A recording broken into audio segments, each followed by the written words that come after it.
एक नोटबुक जिसमें सुनने में फैंटेसी लगता है ना, पर डेथ नोट एक फैंटेसी नहीं, एक साइकोलॉजिकल वॉर है जहां इंसान का सबसे बड़ा दुश्मन उसका खुद का दिमाग बन जाता है। ये मेरा पहला एनीमे था जिसे मैंने एक YouTube creator anime TM talks के कहने पे देखना शुरू किया था। उस दिन सिर्फ एक एपिसोड चलाया था, लेकिन उसके बाद मैं उस दुनिया से कभी बाहर ही नहीं आया। वही दिन था जहां से मेरी एनीमे जर्नी स्टार्ट हुई।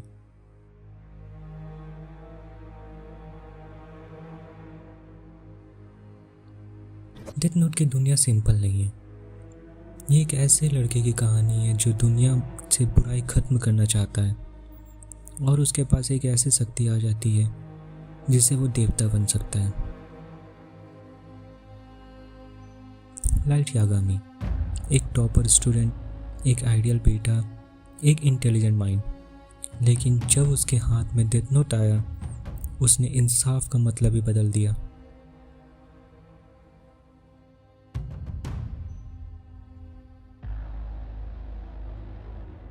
और फिर आता है एल, एक ऐसा जीनियस डिटेक्टिव जो बिना किसी इमोशन के सिर्फ लॉजिक से चलना जानता है।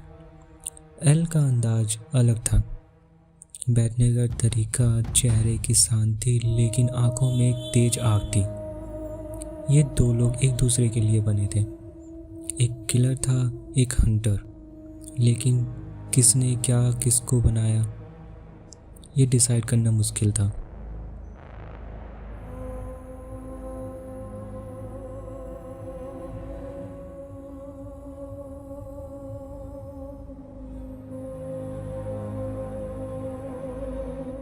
लाइट सही था या गलत, इस सवाल का जवाब आज भी लोगों के पास नहीं है। कुछ कहते हैं उसने क्रिमिनल को मार के दुनिया को सेफर बनाया, कुछ कहते हैं उसने इंसानियत ही ख़त्म कर दी थी। मुझे कभी कभी लगता था अगर मेरे पास डेथ नोट होता तो क्या मैं भी लाइट की तरह सोचता? शायद हाँ।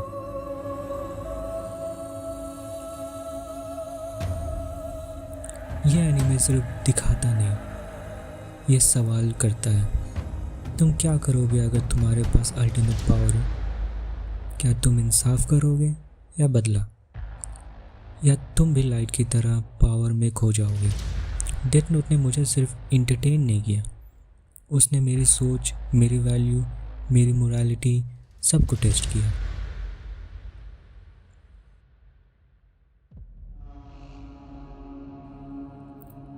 जब एल की मौत होती है उस वक्त मैं शॉक में चला गया था। वो मोमेंट ने मुझे ये समझाया कि ये कहानी किसी की जीत या हार की नहीं है। ये कहानी है एक इंसान के अंदर के अंधेरे की। लाइट जीता ज़रूर, लेकिन खुद को हार कर। डेथ नोट ख़त्म हो जाता है, पर उसके बाद भी छोड़ जाता है एक खाली साइलेंस, एक ऐसा एहसास कि ज़िंदगी में सब कुछ ग्रे होता है।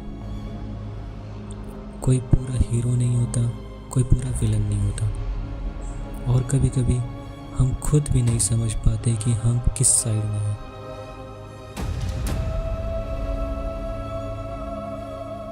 डेथ नोट ने मुझे सिर्फ एक फ़ैन नहीं बनाया, उसने मुझे सोचना सिखाया। अगर तुम्हारा भी पहला एनीमे डेथ नोट था या उसने तुम्हें कुछ अलग तरीके से जीना सिखाया हो तो कमेंट में लिखना, और अगर अभी तक नहीं देखा तो देखना, पर सिर्फ आंखों से नहीं, दिमाग और दिल से भी।